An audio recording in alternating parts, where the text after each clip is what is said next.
এই বক্তব্য বলার আগে একটা দুইটা নাম রব্বুল আলামিন নবীজিকে সুস্থ প্রমাণ করার আগে আমার আল্লাহ দুইটা জিনিসের কসম করেছেন, শপথ করেছেন। এক নাম্বার শপথ হলো নুন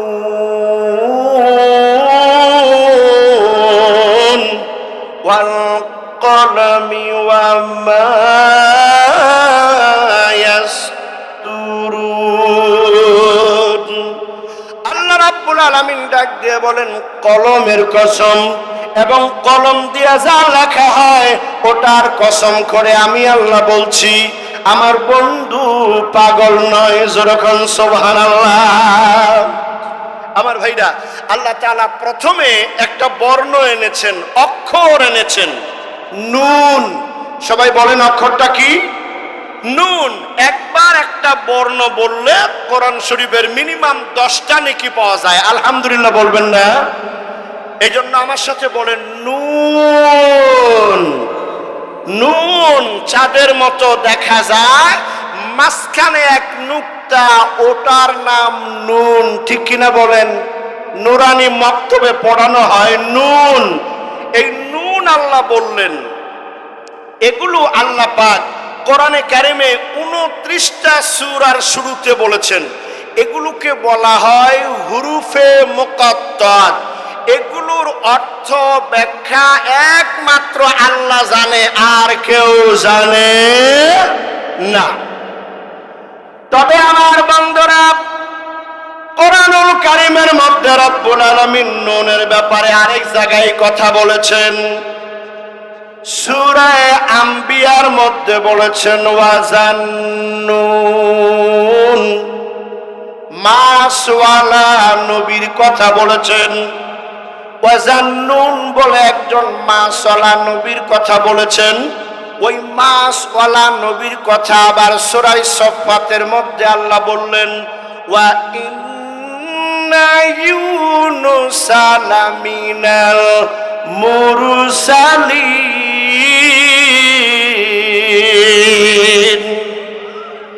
মাসওয়ালা নবী উনি কেমনে হইলেন?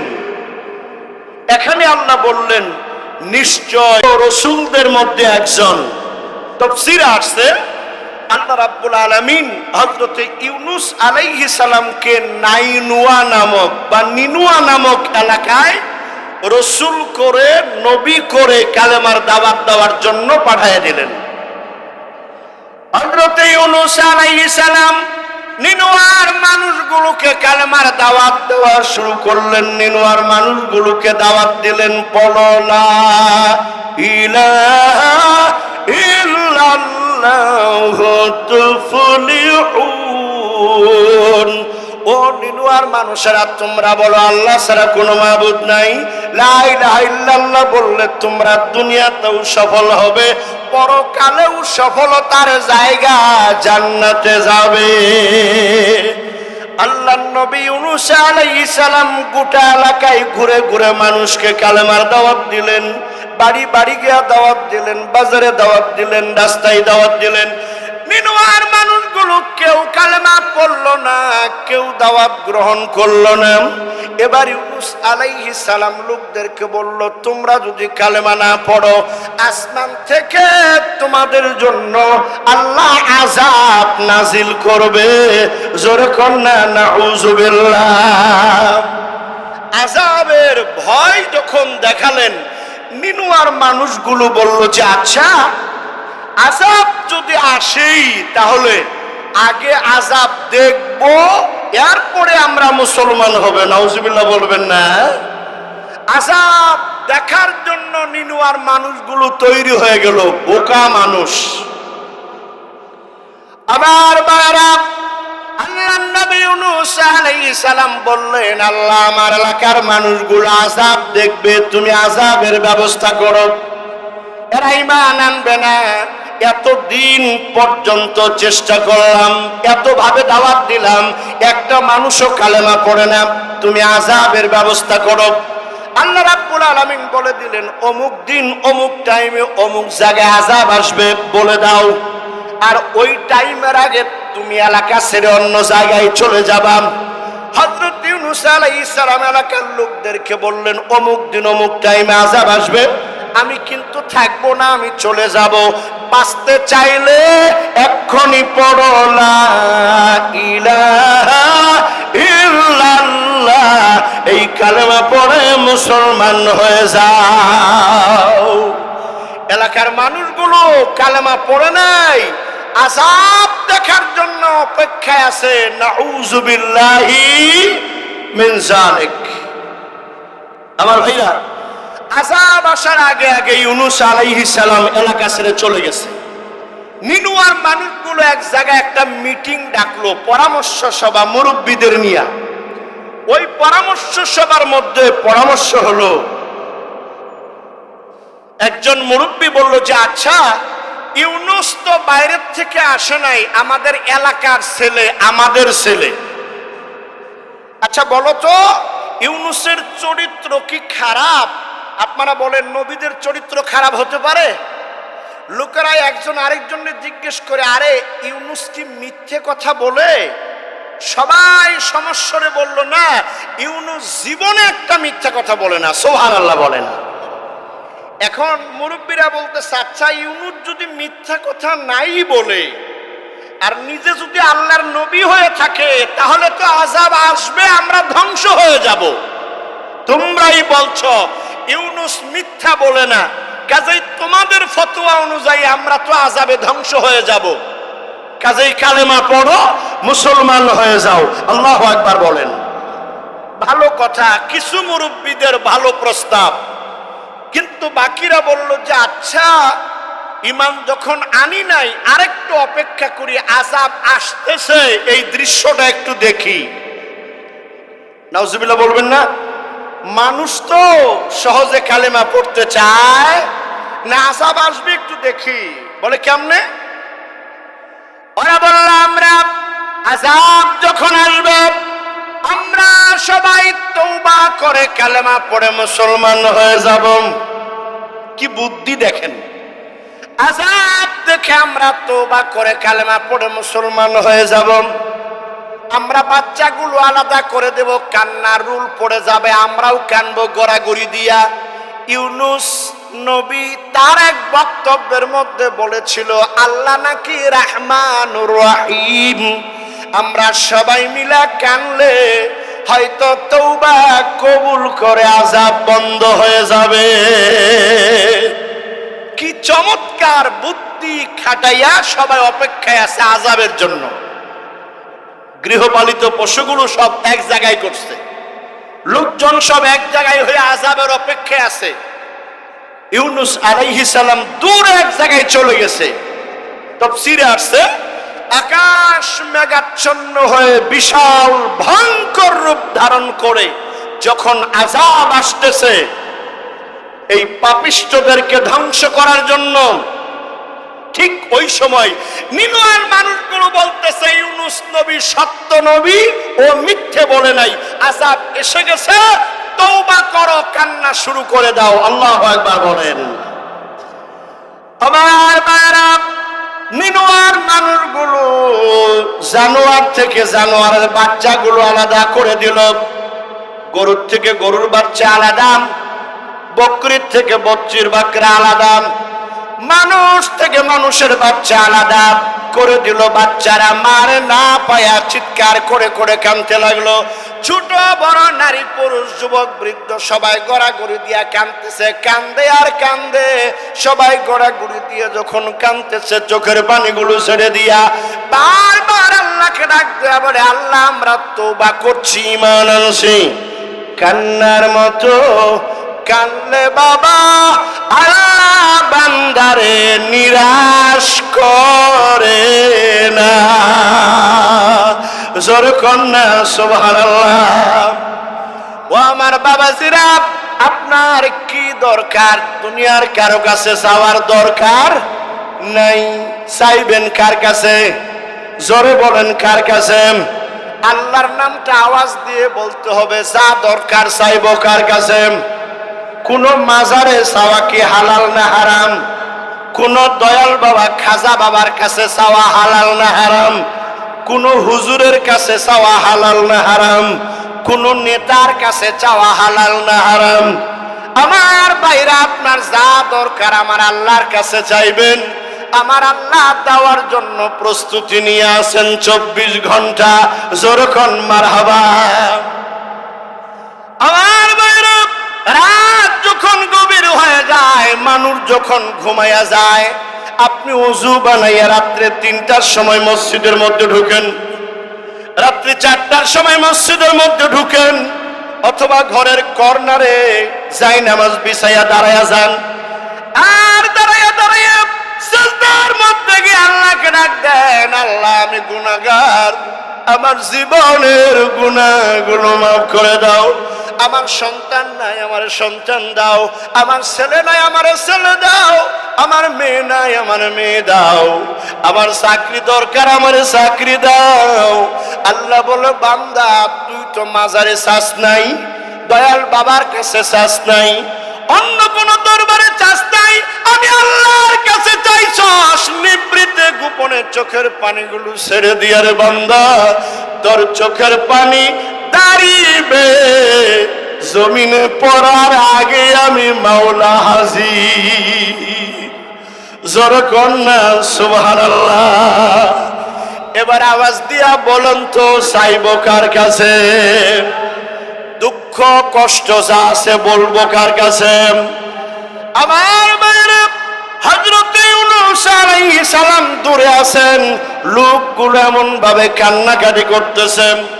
রব্বুল আলামিন ওদের কান্না মঞ্জুর করে নিয়া, তওবা কবুল করে নিয়া আযাব বন্ধ করে দিছে। জোরখন না মারহাবা, লিল্লাহি তাকবীর। কষ্ট হচ্ছে আপনাদের? কষ্ট হচ্ছে? একটু ভালো করে জিকির করি, লা ইলাহা। এই বাবা দাঁড়াইছেন কেন? হ্যাঁ, লা ইলাহা ইল্লাল্লাহ, লা ইলাহা।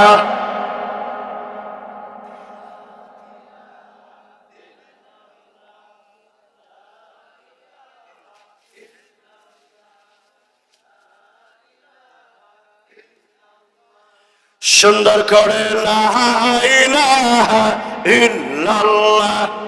হায়াতের মালিক তুমি আল্লাহ, মওতের মালিক তুমি আল্লাহ, লা ইলাহা ইল্লাল্লাহ, লা ইলাহা ইল্লাল্লাহ, লা ইলাহা ইল্লাল্লাহ, মুহাম্মাদুর রাসূলুল্লাহ।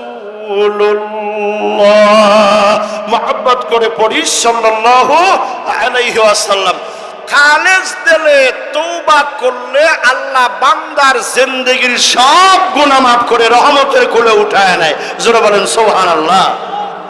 তওবাটা খালেস দিলে করতে হবে, আল্লাহর দরবারে অনুতপ্ত হইয়া ওয়াদা করতে হবে যে আল্লাহ এই গুনাহ আমি আর বাকি জীবনে করব না। আল্লাহ বলে, বান্দা তোর জীবনের সব গুনাহ মোচন করে দিয়া রহমতের কোলে আমি আল্লাহ উঠায় নেব। সুবহানাল্লাহ বলেন। নিনুয়াবাসীকে আল্লাহ মাফ করে দিয়া তওবা কবুল করেছেন, ঈমান মঞ্জুর করেছেন। আলহামদুলিল্লাহ বলবেন না? এদিকে ইউনূস আলাইহিস সালাম উনি দূরে আছেন, উনি তো এই খবরটা জানেন না যে নিনুয়ার মানুষগুলো এভাবে তওবা করে কান্নাকাটি করে আল্লাহকে খুশি করেছেন, এটা উনি জানেন না। এই জন্য ইউনূস আলাইহিস সালাম ভাবলেন যে আমি আযাব আসার আগেই যে মেহনত করেছি ওরা আমাকে মানে নাই, আর আযাব আসতেছিল এই আযাব বন্ধ হয়ে গেছে, এখন গেলে আমারে তো মেরেই ফেলবে। মনে মনে সিদ্ধান্ত নিয়া আল্লাহর হুকুম আসার আগেই আযাব আসে নাই, এই জন্য আক্ষেপ করে একদিকে রওনা হয়ে গেলেন। জোরে বলেন সুবহানাল্লাহ। আমার ভাইরা, আল্লাহ রাব্বুল আলামিন বলেন, إذ أبق إلى الفلك المشحون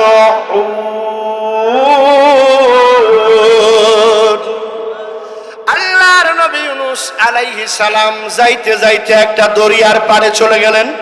ওই দরিয়াটা পার হওয়া লাগে একটা জাহাজ পেলেন, ফুলকিল মাশহুন, একেবারে যাত্রী দিয়া টাইটম্বর ভরা একটা জাহাজ। কোনো মতে উঠে দাঁড়াইয়া গেলেন। ওই জাহাজটা দরিয়ার মধ্যে চলা শুরু করে দিলাম। দেখুন মাছওয়ালা নবী উনি কেমনে হইলেন। ওই জাহাজটা দরিয়ার মাঝখানে, দরিয়ার কিছু দূর পর্যন্ত যাওয়ার পরে ওই দরিয়ার মধ্যে জাহাজটা আটকায় গেল। ডাইনেও যায় না, বামেও যায় না, সামনেও যায় না, পিছনেও যায় না, দারুণ বেকায়দায় পড়ে গেলাম। ওই জাহাজের নাবিকেরা চিন্তা গবেষণা করে পেয়ে গেল, জ্যোতিষীরা গবেষণা করে বলে দিল এই জাহাজের মধ্যে এমন একজন পলাতক গোলাম আছে, মুনিবের অনুমতি ছাড়া পালায়া যায়। এই পলাতক গোলামটারে খুঁজে বের করে দরিয়ার মধ্যে ফেলে দিতে হবে, আর ফেলে দিলে জাহাজ যাবে, না হয় যাবে না। আল্লাহু আকবার বলেন। আমার বাইরা জাহাজের নাবিকেরা পলাতক গোলামকে খুঁজে বের করার জন্য লটারি করা শুরু করে দিলাম। কোরআনে কারিমে আল্লাহ পাক বলেন ফাসাহামা ফাকানা মিনাল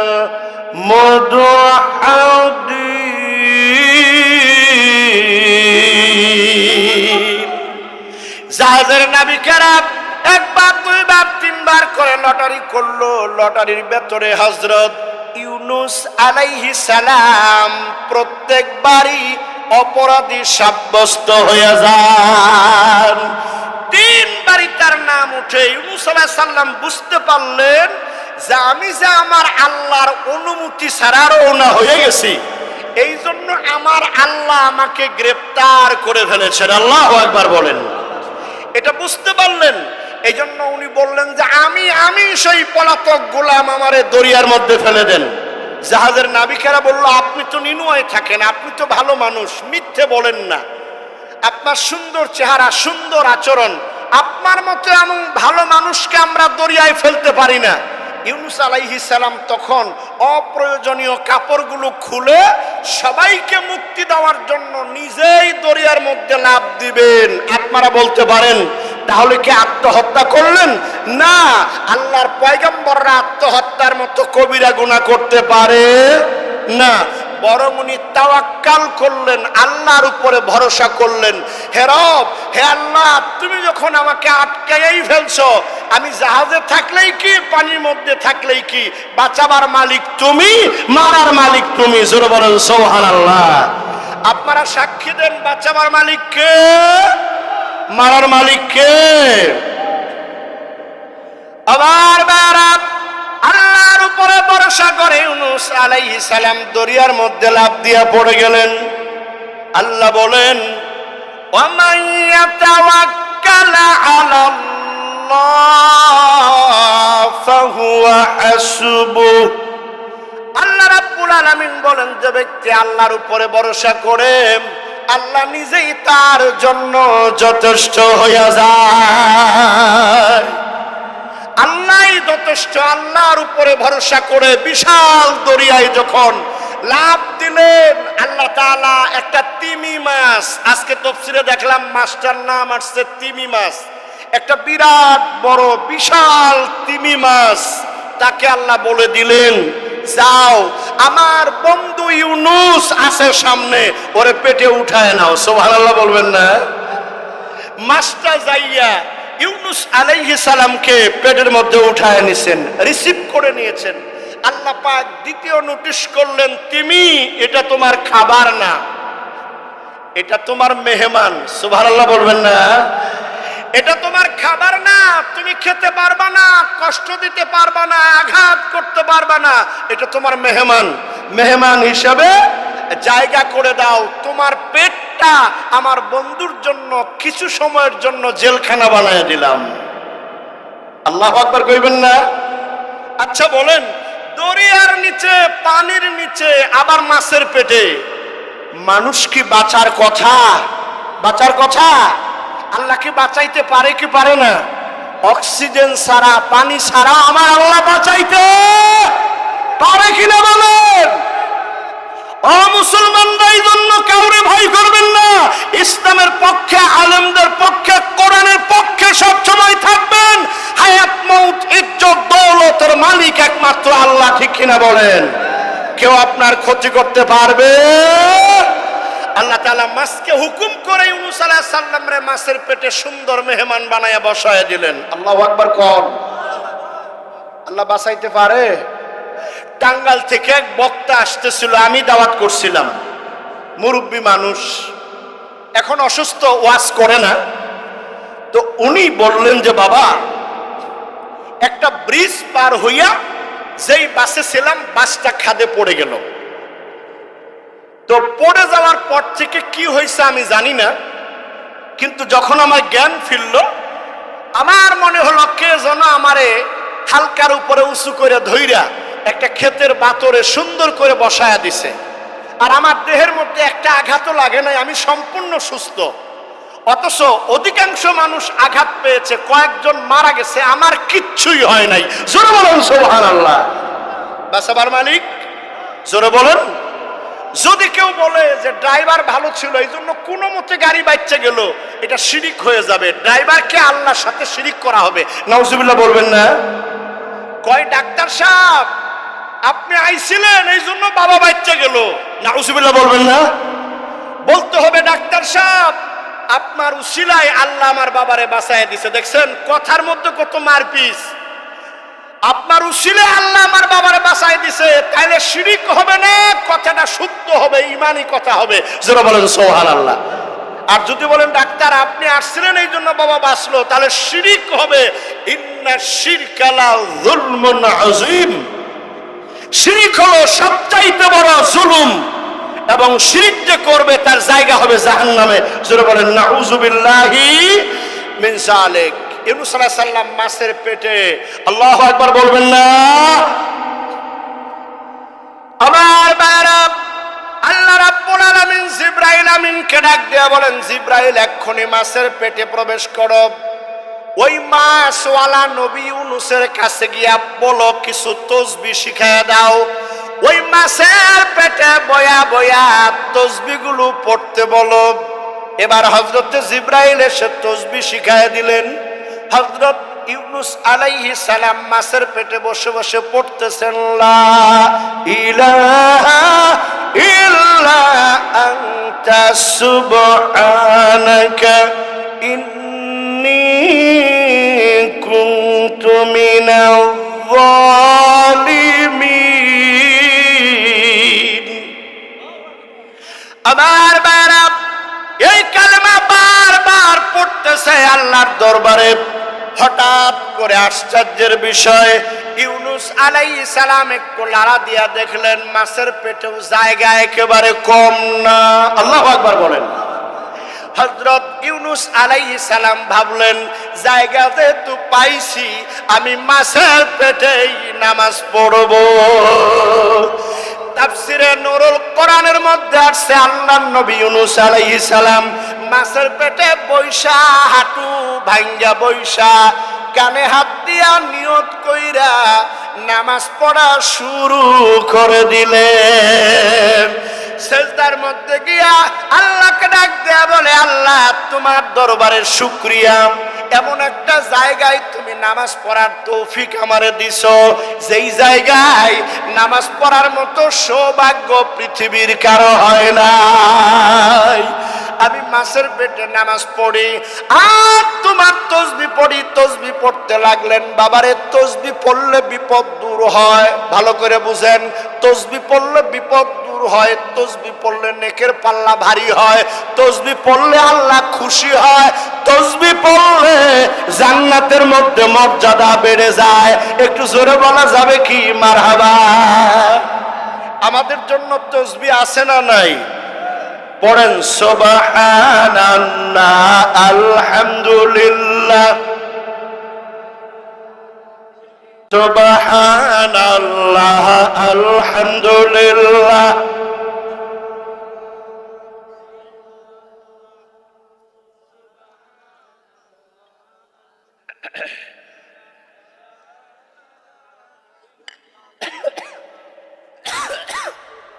সুবহানাল্লাহ।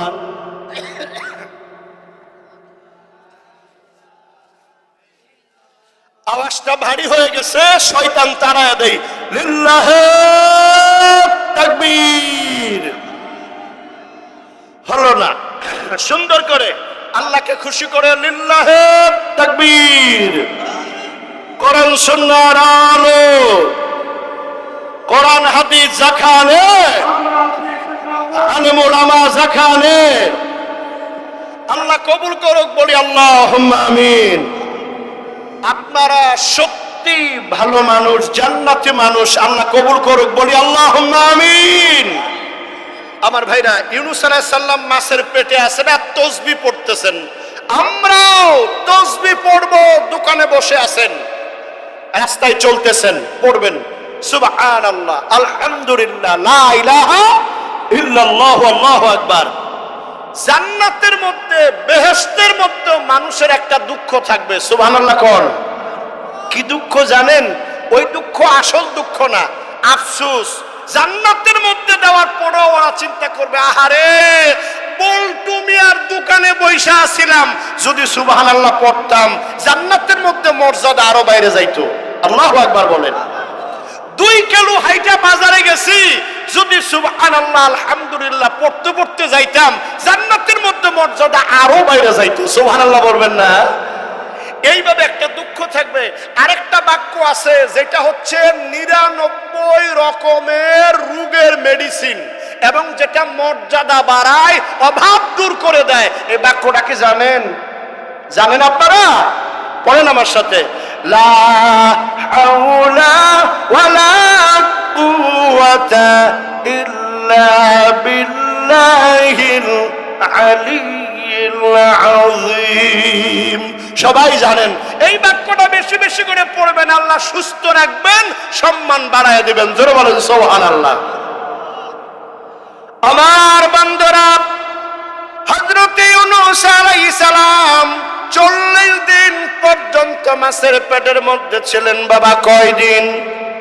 খুব ভালো করে বুঝেন, 40 দিন মাছের পেটের মধ্যে ছিলেন। অক্সিজেন লাগে নাই, খাবার লাগে নাই, আমার আল্লাহ ইউনূস নবীর মাছের পেটে বাঁচায় রাখছে। আল্লাহু আকবার বলেন। আমার বন্ধুরা, 40 দিন পরে আল্লাহ পাক ওই মাছকে হুকুম করে দিলেন, মাছটা ইউনূস নবীর দরিয়ার পারে উৎগীরণ করে দিল। দরিয়ার পারে বমি করে দিল। বিশাল বড় মাছ যখন বমি করে দিল, আল্লাহর নবী ইউনূস আলাইহিস সালাম দরিয়ার পারে পড়ে গেলেন। তাফসিরে জালালাইনের মধ্যে আল্লামা জালালউদ্দিন সুয়ুতী রাহমাতুল্লাহ আলাইহি লেখেন, 40 দিন মাছের পেটে থাকার কারণে অবস্থাটা এত দুর্বল হয়েছিল, এত অসুস্থ হয়ে পড়েছিলেন। ছোট্ট পাখির বাচ্চা ওই বাসা থেকে পারলে যেমন চামড়া দিয়ে হাড্ডি গুড্ডি দেখা যায়, ইউনূস নবীর তেমন চামড়াটা একেবারে নরম শেকশেকে হয়ে গেছিল। জোরে কন্যা সুবহানাল্লাহ। এত দুর্বল হইয়া ওই বিশাল দরিয়ার পারে চটিয়াল ময়দানে মানুষ নাই, জন নাই, খাবার নাই, ঘর নাই, তাবু নাই, কিচ্ছু নাই। ওই দরিয়ার পারে যখন পড়ে গেলেন, আল্লাহকে ডাক দিলেন, আল্লাহ তুমি ছাড়া আমারে সুস্থ করার, বাঁচাবার কেউ নাই। আল্লাহ ডাক দিয়া বলে, জিবরাইল আমিন একটু জান্নাতের মধ্যে যাও। তাফসীরে আসছে হযরত জিবরাইল জান্নাতের মধ্যে প্রবেশ করলেন, বলে একটা বীজ নাও। একটা বীজ নিলেন, ওই বীজটা এনে হযরত ইউনূস আলাইহিস সালামের পাশে বপন করে দিলেন। নবীর মুজিজা হিসাবে ওই বীজটা, জিবরাইলের বরকতি হাতের বীজটা, জান্নাতি বীজটার সঙ্গে সঙ্গে মাটি ভেদ করে অঙ্কুরিত হয়ে গেল লাউ গাছ। লাউ গাছের বীজটা দিলেন। লাউ গাছ হলো, ওই লাউ গাছটা সুপারি গাছের মতো কাণ্ডটা শক্ত হয়ে দাঁড়ায় গেল, পাতাগুলো বড় বড় হয়ে গেল। আল্লাহ পাক লাউ গাছের পাতা দিয়া ইউনূস নবীর জন্য তাবু বানাইয়া দিলেন। আলহামদুলিল্লাহ বলবেন না? বাবা, ওই যেই লাউ গাছের পাতাগুলো বড় হয়, এক পাশে খসখসা হয়, এটার নাম কি বলেন আপনারা? বিলাতি লাউ, তাই বলেন না? এই বিলাতি লাউ দিলেন কেন? বিলাতি লাউয়ের গাছ এবং পাতা থাকবে সেখানে মাছি, যেই মাছি রুগ্ন মানুষের শরীরে বসে রোগ ছড়ায়, এই ধরনের মাছি মশা ওই এলাকায় যাবে না। জোরে বলেন সুবহানাল্লাহ। লাউ গাছের পাতা দিয়ে আল্লাহ লাউ গাছ দিয়া একদিকে তাবু বানাইয়া সূর্যের কিরণ থেকে ইউনূস নবীকে বাঁচাইলেন, অন্যদিকে ওই দুর্বল দেহের মধ্যে মশা মাছি পোকা মাকড় বসলে ঘা হয়ে যাবে। এই জন্য আল্লাহ পাক ওই লাউ গাছ দিয়া মাছি গুলোকে দূরে রাখলেন, একটা মাছি একটা পোকাও কাছে আসে না। লাউ গাছের নিচে আরামে শুয়ে আছে। এবার সকালবেলা যে রোদ উঠে ওই রোদের মধ্যে ভিটামিন ডি আছে। কর আলহামদুলিল্লাহ। আমার ভাইরা, যাদের শরীর দুর্বল, আপনারা এই শীতের সময় রোদের মধ্যে বসবেন, সকালবেলা আধা ঘন্টা করে বসবেন। সূর্যের মধ্যে আল্লাহ আমাদের জন্য ভিটামিন ডি দিয়ে দিছে। আল্লাহু আকবার বলেন। আল্লাহ কত রহমান। আমার বন্ধুরা, এই সূর্যটা যেই জায়গায় আছে, একটু যদি উপরে আল্লাহ উঠায় নেয় গোটা দুনিয়াটা বরফ হয়ে যাবে। আবার একটু যদি নিচের দিকে নামায় দেয় গোটা দুনিয়াটা আগুনে পুড়ে খারখার হয়ে যাবে। ওই সূর্যের কিরণটা, মিষ্টি রোদটা আমাদের জন্য, দেহের জন্য ভিটামিন ডি দেয়। ইউনূস আলাইহিস সালামের ওই লাউয়ের পাতার উপরে যখন সূর্যের কিরণটা পড়ে, ইউনূস নবীর ওই ছায়ার নিচে থেকে আল্লাহ তার অ্যান্টিবায়োটিকের কাজ করায় সুস্থ বানায়া দেয়। জোরে বলুন মারহাবা। এবার বলেন তো, খাবারের দরকার আছে না নাই? ভালো করে বলেন, খাবারের দরকার আছে না নাই? দরিয়ার পরে মানুষ নাই, জন নাই, ঘর নাই, বাড়ি নাই, মাইলসে মাইল পর্যন্ত খাবার তারে কে দেবে? এবার আপনারা বলুন তো, রিজিকের মালিক কে? সবার বিশ্বাস আছে? আছে আছে। আচ্ছা, রিজিকের মালিক আল্লাহ হইলে চুরি করার দরকার আছে? ডাকাতি করার দরকার আছে? মানুষেরটা না কইয়া জোর করে নেওয়ার দরকার আছে? ওজনে কম দিয়া কাস্টমারে ঠকানোর দরকার আছে? মেয়ের সম্পদ গুলো ঠকাইয়া পোলা ঘরে গোপনে লেখা দেওয়ার দরকার কি আছে? মনে হয় এই রূপ কি এলাকায় আছে নাকি? কিছু বাবা আছে পোলা নিয়ে এত চিন্তা করে মেয়ের জনমের মতো ঠকাইয়া সব সম্পদ পোলারে লেখা দেয়। নাউজুবিল্লাহ বলবেন না? এটা কবিরা গুনাহ। 14 বার হজ কইরা মরলেও হাজী সাহেবেরে জাহান্নামের মধ্যে নিক্ষেপ করা হবে, ঠিক কিনা বলেন? কারণ মেয়েরে ঠকাইছে, বোনেরে ঠকাইছে জনমের মতো। এগুলার জন্য বেহেশত কপালে জুটবে। ছেলেও আপনার, মেয়েও আপনার। শরীয়ত সম্মতভাবে ফারায়েজ করে ছেলে যা পাবে ছেলেরে দিবেন, মেয়ে যা পাবে মেয়েরে দিবেন। তবে হ্যাঁ, কোন বোন যদি ভাইকে দেয় এটা আলাদা কথা।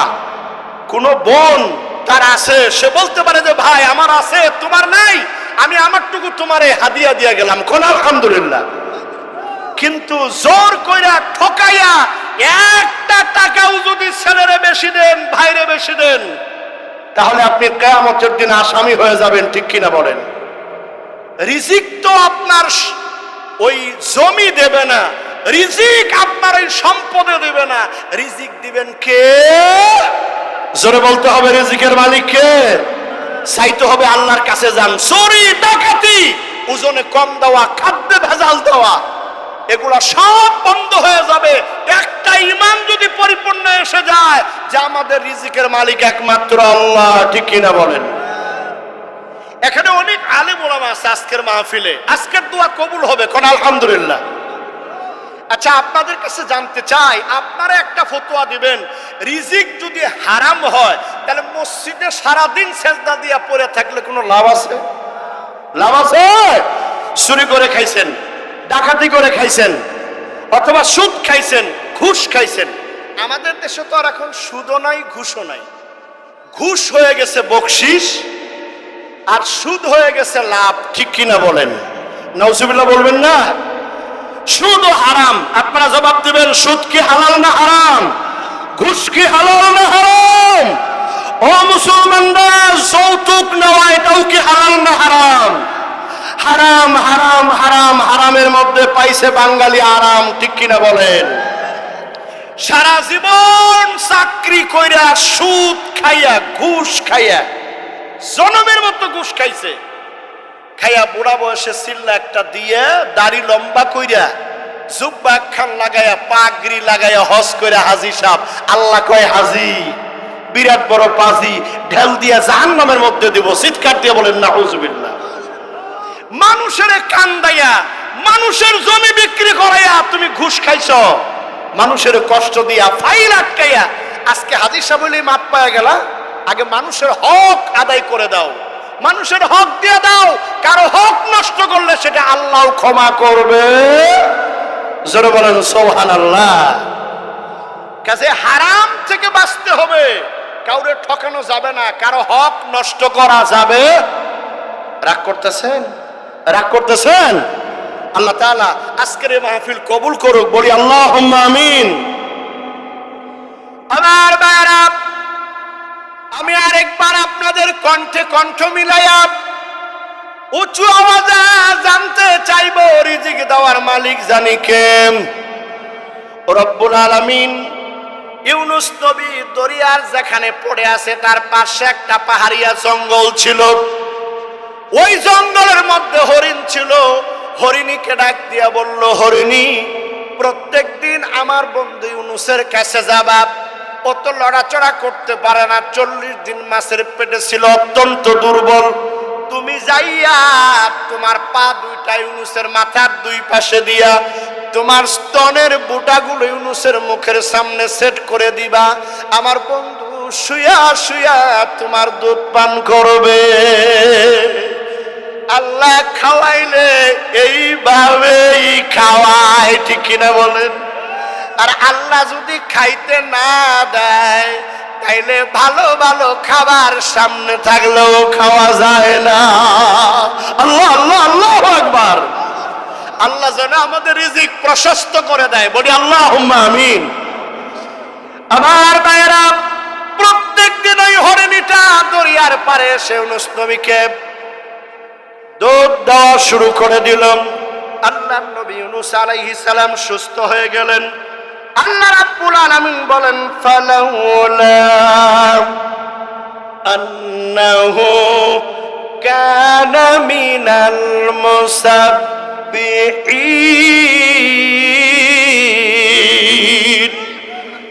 আল্লাহ বলে, আমার বন্ধু ইউনুস যদি তাসবিহ না পড়তো তাহলে লালাবিসা ফি বাতনিহি ইলা ইয়াউমি ইউবআসুন। তাহলে কিয়ামত পর্যন্ত মাছের পেটটাই তার জন্য কবর হয়ে যাইতো, বের হইতে পারতো না। তাসবিহ পড়ার কারণে আমি বের কইরা সুস্থ বানাইয়া লাউ গাছ দিয়া খাবার দিয়া সুস্থ করে দিলাম। জোরে বলেন সুবহানাল্লাহ। এবার দিনের দাওয়াত নিয়া হযরত ইউনুস আলাইহিস সালাম রওনা হয়ে গেলেন ওই নিনওয়ার দিকে। আল্লাহর হুকুম মতন সুস্থ হয়ে গেলেন। আল্লাহ বললেন, নিনওয়ার দিকে যাও, 1 লক্ষাধিক মানুষ তোমার জন্য, তোমার হাতে বায়াত হওয়ার জন্য অপেক্ষা করতেছে। ওরা তওবা করে মুসলমান হয়ে গেছে। ইউনুস নবী চলে গেলেন নিনওয়ায়, মানুষগুলোকে নিয়ে ঈমান শিখালেন, আমল শিখালেন। ইউনুস নবী তাদেরকে নিয়ে বেঁচে রইলেন। মানুষগুলো নির্দিষ্ট সময় পর্যন্ত বাঁচল। আলহামদুলিল্লাহ বলেন।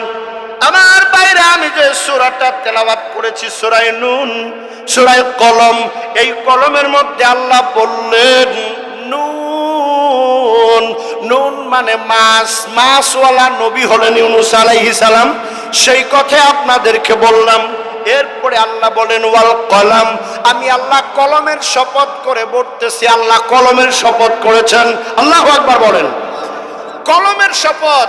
আল্লাহ তাআলা সর্বপ্রথম 2টা জিনিস বানাইছে। কয়টা? সবাই কোন নাই? আল্লাহ সর্বপ্রথম কয়টা জিনিস বানাইছে? 1 নম্বরে কলম। 1 নম্বরে কি? কলম। এটা হচ্ছে জ্ঞানীদের, ভদ্র মানুষের নিদর্শন, জ্ঞানীদের নিদর্শন, আলেম ওলামার নিদর্শন। আল্লাহু আকবার বলেন। আল্লাহ সবার আগে কলম বানায় বলল উক্তুব, কলম লিখো। কলম বলল, আল্লাহ আমি কি লিখবো? আল্লাহ বলল কিয়ামত পর্যন্ত পৃথিবীতে যা হবে সব তুমি লৌহে মাহফুজে লিখে ফেলো। জোরে বলেন সুবহানাল্লাহ। আজকে কারা কারা মাহফিলে আসবেন, কাদের বাবা মা কবরে দোয়া পাবে, কারা মাহফিলের আয়োজন করবে, সব লেখা আছে। সুবহানাল্লাহ বলবেন না? আমরা বড় ভাগ্যবান, জান্নাতের বাগানে বসতে পেরেছি, আলহামদুলিল্লাহ বলেন। এক নম্বরে বানাইছেন আল্লাহ কলম, দুই নম্বরে আল্লাহ বানাইছে মাছ। মাছ, সুবহানাল্লাহ কইবেন না? কোন মাছ জানেন? যেই মাছের উপরে গোটা পৃথিবীটা আছে, একটা মাছ, ওই মাছের উপরে গোটা পৃথিবী পানির উপরে আল্লাহ বসায় রাখছে। সুবহানাল্লাহ কইবেন না? এক নম্বরে আল্লাহ কলম বানাইছেন। ওমা ইয়াসতুরুন, কলম দিয়া যা লেখে লৌহে মাহফুজে আমাদের ভাগ্যলিপি যা লেখা আছে, এই সব আল্লাহ পাক কসম করেছেন, কলমের কসম আর যা লেখা আছে তার কসম। দুই কসম খাইয়া আল্লাহ বলতেছেন মা আনতা বিনিমাতি রাব্বিকা বিমাজনুন।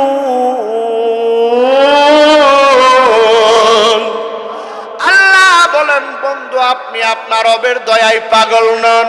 এবার একটা চিকন প্রশ্ন করব, বাবারা খুব কান মন দিয়া শুনবেন। এবার আপনারা বলেন তো আল্লাহর দয়ায় নবী পাগল নন, এটা কোরআনে জীবন্ত হয়ে গেল। আমরা যারা এখানে বসে আছি, আমরা কার দয়ায় সুস্থ আছি? জোরে বলেন কার দয়ায়? আল্লাহু আকবার বলেন। আজকে আল্লাহরে ডাক দিয়া বলেন আল্লাহ, বলেন আল্লাহ। মা বোনেরা মনে মনে বলেন আল্লাহ, আজীবন তুমি আমাদের সুস্থ রাখো। বলি আল্লাহুম্মা আমিন। বাবারে কত ভালো ভালো শিক্ষিত সুস্থ মানুষ মুহূর্তের মধ্যে পাগল বানায় আল্লাহ রাস্তায় নামায় দিছে, আমি দেখেছি, ঠিক কিনা বলেন? আমরা যে সুস্থ আছি, মাথাটা যে ভালো আছে, এটা কার দয়া? আমাদের বেশি দূর না, বকশীগঞ্জে একটা বিসিএস ক্যাডার ছেলে পুলিশের দারোগা থেকে কষ্ট করে পয়রা বিসিএস দিয়া বিসিএস শিক্ষা হলো, বিসিএস প্রশাসন শিক্ষাতে জয়েন করলো। বিসিএস শিক্ষাতে জয়েন করার কিছুদিন পরেই ছেলেটা পাগল হয়ে রাস্তায় নেমে গেছে। নাউজুবিল্লাহ বলবেন না? তাহলে সুস্থ রাখার মালিক কে? ভালো রাখার মালিক কে? কাজেই জবানটা খুলে কণ্ঠে কণ্ঠ মিলাই আল্লাহর প্রশংসা করি, বলি আলহামদুলিল্লাহ, আলহামদুলিল্লাহি রাব্বিল আলামিন। আল্লাহ আমাদের যার যে কঠিন রোগ আছে তুমি ভালো করে আমাদের সুস্থ করে দাও, বলি আল্লাহুম্মা আমিন। আল্লাহ বলে বন্ধু আমার দয়ায় আপনি সুস্থ আছেন, আল্লাহর দয়ায় আমরাও সুস্থ আছি, ঠিক কিনা বলেন? এরপরে আল্লাহ বলেন সরাসরি কোরআন বেয়াদবি করা যাবে না, মনোযোগ দিয়ে শুনতে হবে। আল্লাহ পাক বলেন বন্ধু ওয়া ইন্না লাকা লা আজরান গায়রা মামনুন।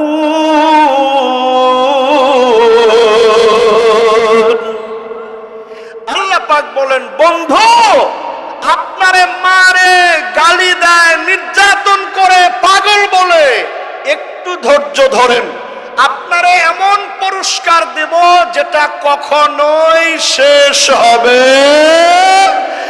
ও নবী আপনি ধৈর্য ধরেন, আপনারে এমন পুরস্কার দেব যা কখনোই শেষ হবে না। একটু জিকির করেন লা ইলাহা। কোন প্রবলেম?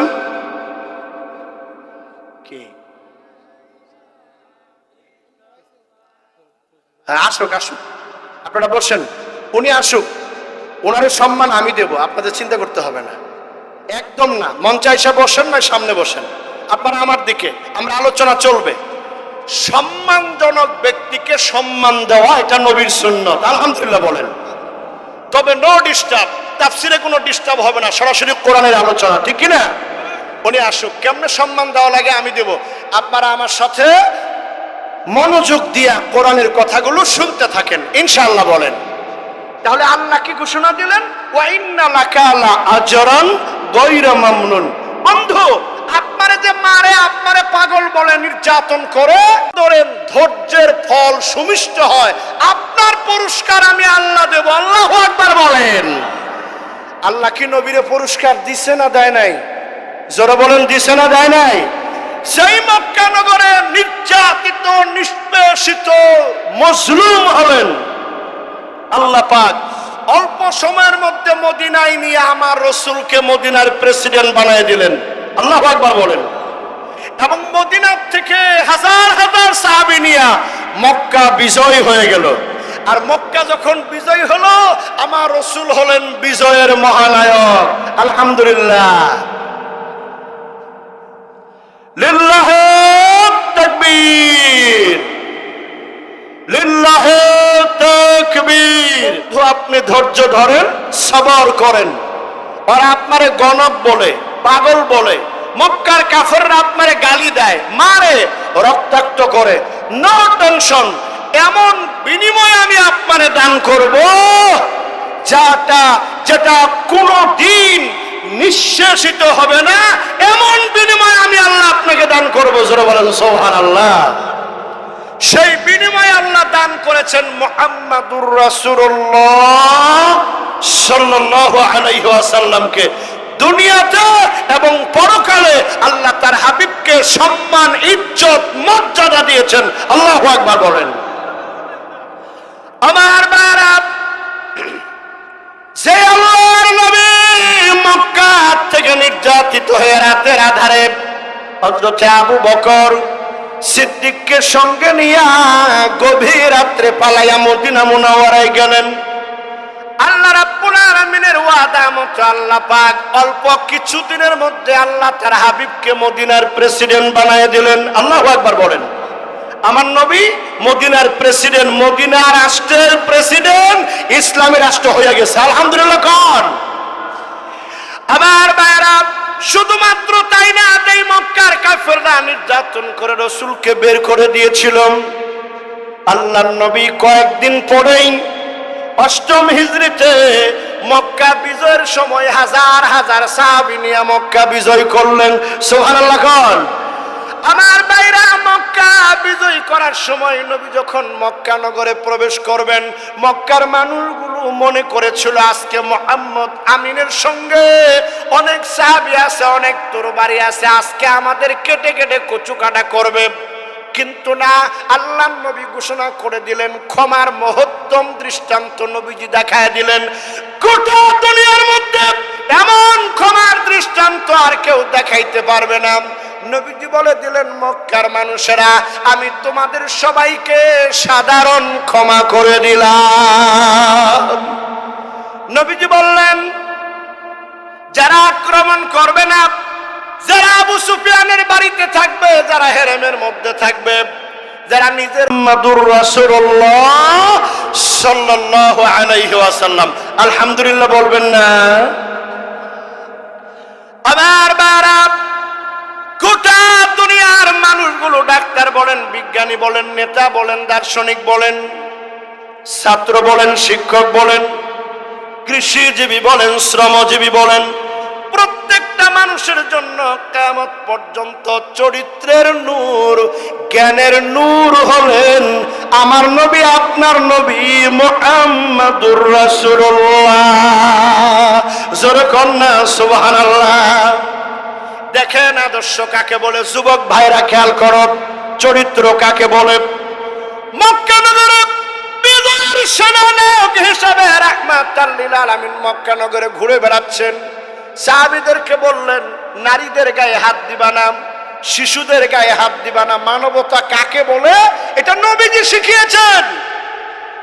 আর আজকে যারা মানবতার বুলি আওড়ায় আমেরিকা, আজকে যারা মানবতার নিয়ে কথা বলে, তারা হাজার হাজার নারী শিশুদেরকে নির্দ্বিধায় হত্যা করে, ঠিক কিনা বলেন?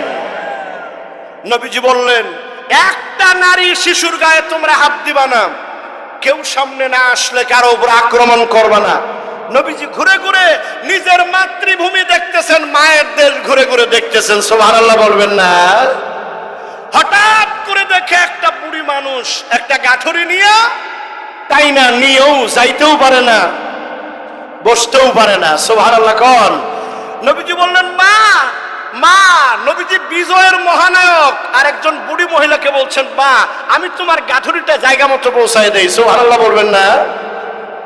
কি আদর্শ! আজকে রাস্তাঘাটে মুরব্বীরা বিপদে পড়লে যুবকেরা হাসে, ঠাট্টা করে, এনজয় করে। নাউজুবিল্লাহ বলবেন না? আর নবী, বিশ্ব নবী বললেন যে আচ্ছা মা গো আমি আপনার গাঠুরিটা জায়গা মতো পৌঁছায় দেব। সুবহানাল্লাহ বলেন। আবার বুড়ি মহিলা বলল তুমি আমার গাঠুরি পৌঁছায় দিয়া পয়সা চাইবা। নবীজি বললেন না পয়সা চাইবো না। কোথায় যাবেন বলে পাহাড়ের গুহায় মুহাম্মদের ভয়ে আশ্রয় নেওয়ার জন্য যাব। লোকটা নবীরে চিনে নাই। ওই বুড়ি আগে আগে যায় আর বুড়ির গাঠুরি নিয়ে রাহমাতাল লিল আলামিন পিছনে পিছনে যায়।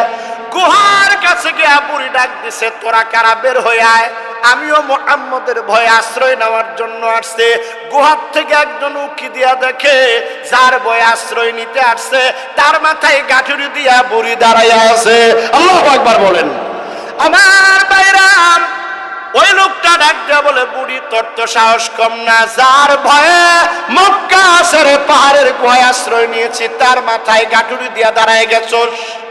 বুড়ি মহিলা আর চোখের পানি রাখতে পারে না, চোখের পানিগুলো ছেড়ে দিয়া ডাক দিয়ে বলে তোরা কারা রে, আয় বেরোয় আয়। এটাই যদি আব্দুল্লাহর ছেলে মুহাম্মদ হয়ে থাকে এ মানুষ কোনদিন মানুষ মারতে পারে না। লিল্লাহে তাকবীর। চরিত্র দিয়া, ভালোবাসা দিয়া, মহানুভবতা দিয়া, উদারতা দিয়া আমার নবী বিশ্বটাকে জয় করে একটি সুন্দর ইসলামী রাষ্ট্র উপহার দিয়েছিলেন। জোরে বলেন সুবহানাল্লাহ। যার ধারাবাহিকতায় দ্বিতীয় খলিফা হযরত ওমর অর্ধ পৃথিবীতে প্রেসিডেন্ট ছিলেন। আল্লাহু আকবার বলেন। আমার ভাইরা, যেহেতু আরেকজন আলোচক আছে আর প্রধান অতিথি মহোদয় পাশে বসা, এই জন্য আজকের তাফসীরে এই 4 আয়াত পর্যন্ত রেখে গেলাম। আল্লাহ সুযোগ করে দিলে বাকি কথা আমরা অন্য সময় অন্য জায়গায় বলবো ইনশাআল্লাহ। আজকের আলোচনার সার সংক্ষেপ ছিল আমাদের যা দরকার চাইবো কার কাছে? বলেন কার কাছে? আল্লাহর কাছে। 2 নম্বর হলো আমরা হারাম খাবো না, হালাল খাবো। কি খাবো? হালাল খাবো। 3 নম্বর হলো আমরা সব সময় কোরআন, সুন্নাহ, আলেম ওলামা, মাদ্রাসা, মসজিদের পক্ষে থাকবো ইনশাআল্লাহ। বলেন। এই 4টা আয়াতের এই তাফসীর আল্লাহ তাআলা আপনাদেরকে এবং আমাকে, আমি বক্তা, আমাকে এবং আপনাদের সবাইকে আমল করার তৌফিক দান করুন। বলি আল্লাহুম্মা আমিন। আসসালামু আলাইকুম ওয়া রাহমাতুল্লাহি ওয়া বারাকাতুহু।